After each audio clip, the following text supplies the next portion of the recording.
Salam untuk Anda, pendengar. Selamat datang kembali di penelusuran mendalam kita. Hari ini kita akan fokus ke bab 5 dari sumber kita, genom. Topiknya lingkungan. Ini agak beda ya dari bahasan kita sebelumnya yang mungkin lebih jelas judul kayak penyakit Huntington yang penyebab genetiknya tunggal. Betul sekali. Kali ini kita masuk ke area yang lebih abu-abu mungkin ya, pertemuan antara gen dan lingkungan. Dan kita pakai asma sebagai contoh utamanya. Iya, asma ini pas banget buat jadi contoh. Pernah kepikiran nggak sih kenapa penyakit umum kayak asma ini, kalau dilihat dari genetiknya kok rumit banget gitu? Nah, itu dia. Mari kita coba urai bareng-bareng ya. Oke, jadi misi kita kali ini memang membedah gimana sih gen sama faktor lingkungan itu saling terkait, saling mempengaruhi, sampai bisa membentuk kondisi yang kompleks kayak asma ini. Kita geser nih dari pola pikir satu gen, satu penyakit, ke kondisi multifaktorial. Banyak gen, banyak faktor lingkungan juga. Oke, Pertanyaan kuncinya yaitu tadi, kenapa sih susah banget memetakan gen asma?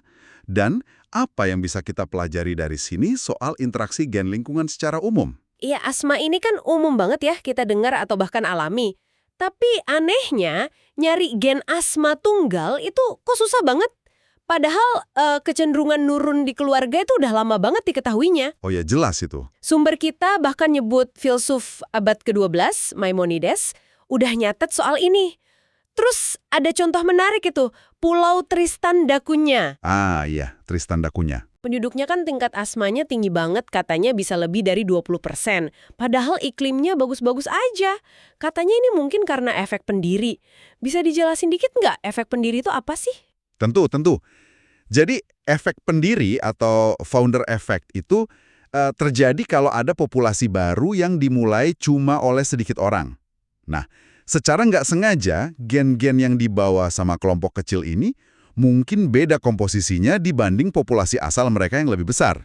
Maksudnya beda gimana tuh? Ya, bisa jadi kebetulan aja beberapa pendiri itu bawa varian gen tertentu yang lebih banyak.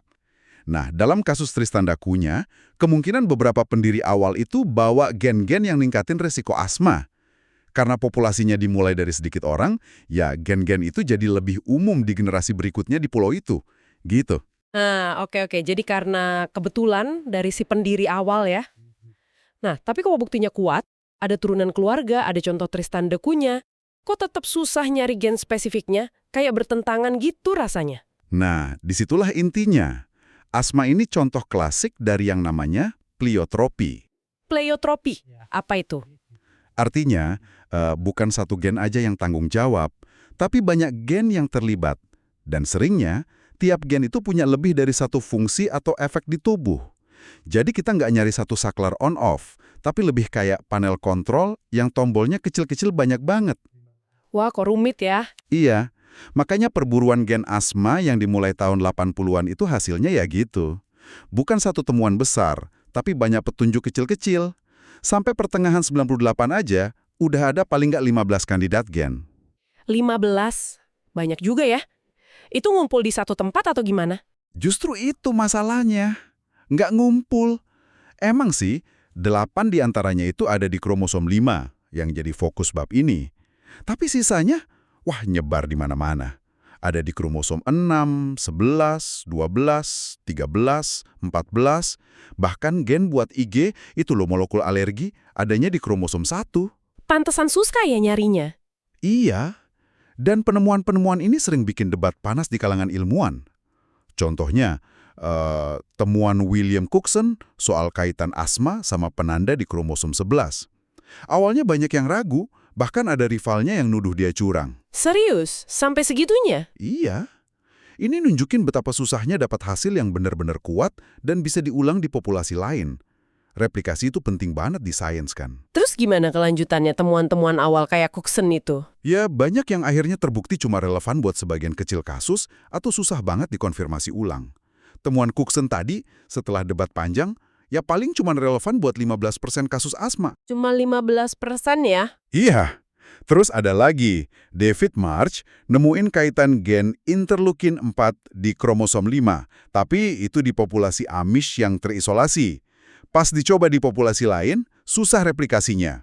Malah ada studi dari Finlandia yang hasilnya beda. Yang lebih menarik lagi, ada studi besar di Amerika, sampelnya campuran berbagai ras, mereka nemuin 11 wilayah kromosom yang kayaknya terkait sama risiko asma.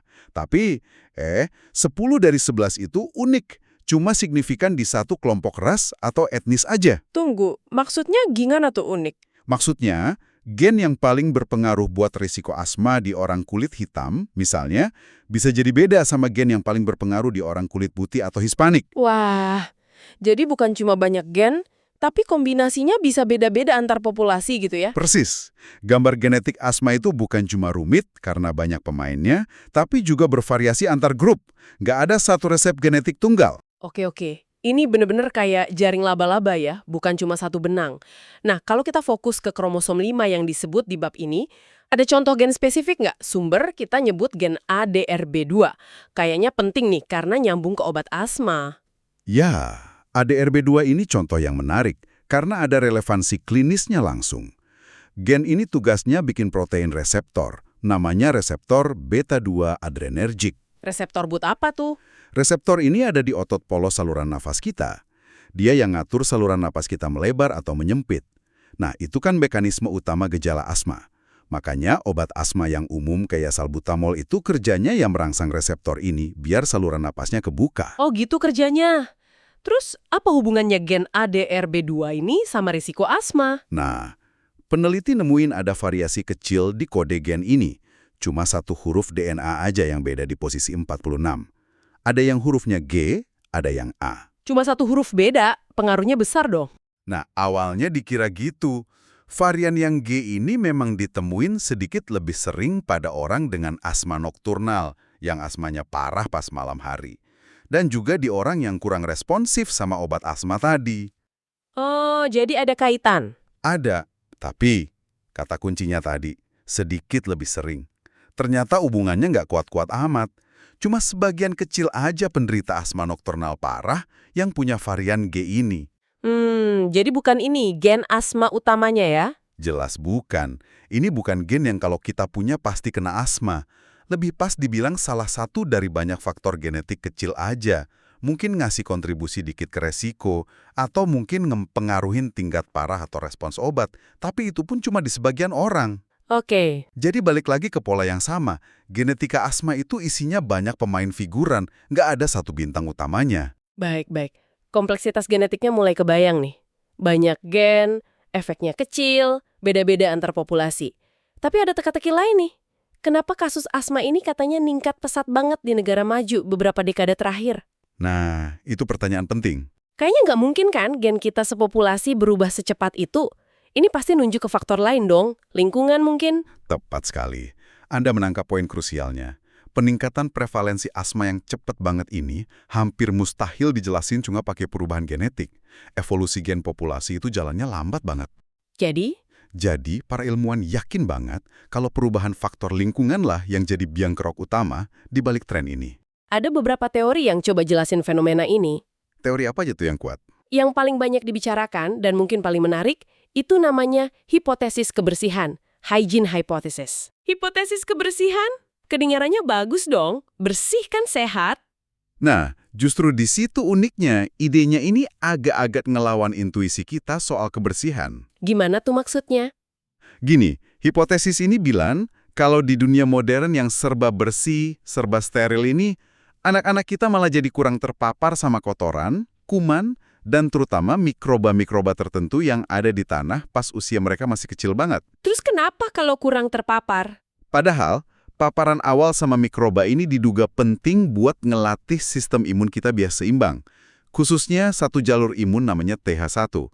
Tanpa latihan ini, jalur imun lain namanya TH2 yang tugasnya ngelawan parasit, jadi terlalu dominan atau nggak seimbang. Akibatnya? Akibatnya, sistem imun T2 ini jadi sensitif, gampang bereaksi berlebihan sama hal-hal di lingkungan yang sebenarnya nggak bahaya, kayak debu, serbuk sari, bulu binatang. Nah, reaksi berlebihan inilah yang jadi penyakit alergi, demam jerami, eksim, dan termasuk asma.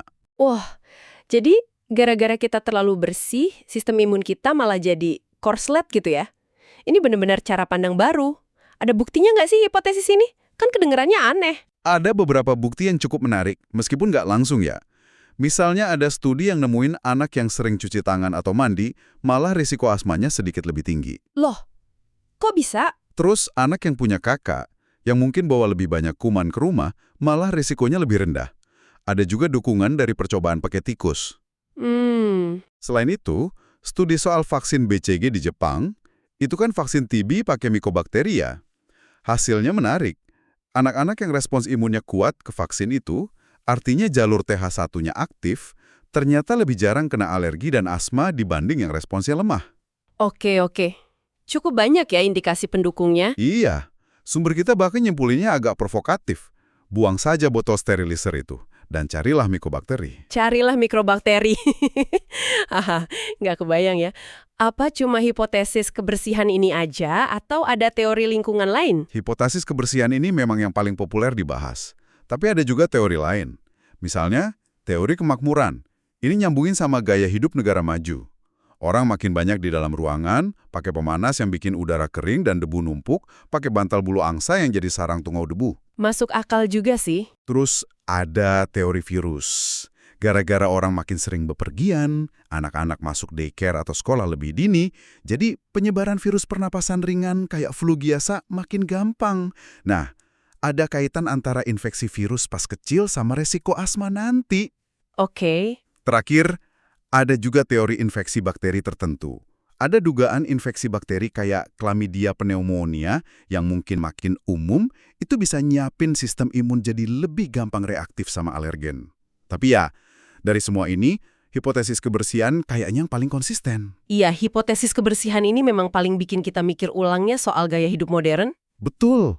Dan kalau kita lihat lebih dalam, teori ini nunjukin adanya potensi ketidakcocokan atau mismatch antara gen kita sama lingkungan modern. Mismatch, maksudnya gimana? Genom kita kan dibentuk lewat evolusi ribuan tahun di lingkungan yang relatif kotor. Paparan mikroba itu hal biasa. Sistem imun kita ya berevolusi buat kerja optimal di kondisi itu. Tapi, dalam beberapa generasi terakhir, lingkungan kita berubah drastis jadi jauh lebih bersih. Terus? Akibatnya, gen-gen yang dulu mungkin biasa aja atau malah bagus di lingkungan kotor itu, sekarang di lingkungan bersih ini malah bisa jadi ikut berperan bikin risiko penyakit kayak asma naik. Jadi, label gen baik atau gen buruk itu seringkali nggak mutlak, tapi tergantung banget sama konteks lingkungannya. Wah, menarik banget ini. Jadi, kalau kita tarik benang merahnya nih, buat ngertiin asma, kita nggak bisa cuma lihat gen aja atau cuma lihat lingkungan aja ya. Harus digabungin gitu. Persis. Pemahaman yang paling pas ya gitu. Kerentanan terhadap asma dan juga banyak penyakit umum lain kayak diabetes tipe 2, penyakit jantung, itu hasil dari interaksi yang super kompleks. Interaksi antara apa aja? Antara predisposisi genetik yang sifatnya poligenik, ingat banyak gen, efeknya kecil-kecil, dengan berbagai faktor lingkungan. Faktor lingkungan ini bisa macam-macam. Paparan alergen kayak tungau debu, polusi, asap rokok, infeksi dulu, pola makan, stres, sampai yaitu tadi, tingkat kebersihan pas kecil. Ini berarti kita jauh banget ya dari anggapan kalau gen itu kayak takdir gitu. Yang udah pasti nentuin kita bakal sakit apa enggak. Jauh banget.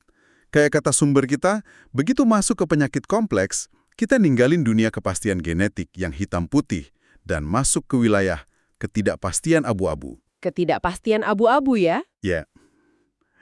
Di sini kita hadapin kausalitas yang bervariasi, beda-beda tiap orang, tiap populasi, dan predisposisi yang samar-samar, bukan penentuan mutlak. Nggak ada jawaban gampang. Tapi justru itu bagusnya mungkin ya? Nah, iya. Kompleksitas ini justru ngasih ruang. Ini nunjukin kalau nasib biologis kita itu nggak 100% ditulis di DNA pas lahir.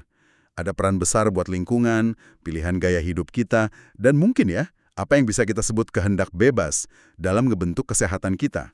Jadi gen itu mungkin bawa potensi atau kerentanan, tapi lingkungan dan pilihan kita yang nentuin itu bakal kejadian atau enggak. Kira-kira begitu. Lingkungan dan pilihan kita seringkali jadi pemicu atau pelindungnya. Baiklah, oke. Mari kita coba simpulkan ya penelusuran kita di bab 5 ini.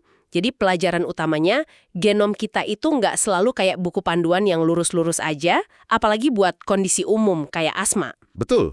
Ini lebih mirip negosiasi yang rumit yang terus jalan antara warisan genetik kita sama dunia di sekitar kita. Banyak faktor gen kecil berinteraksi sama lingkungan, kadang caranya nggak terduga kayak hipotesis kebersihan tadi. Tepat sekali.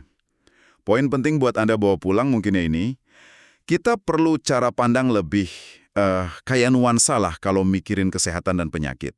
Buat banyak kondisi umum, jawabannya jarang banget simple. Harus siap sama kompleksitasnya ya. Iya, kita perlu lihat ini sebagai tarian rumit antara gen dan lingkungan.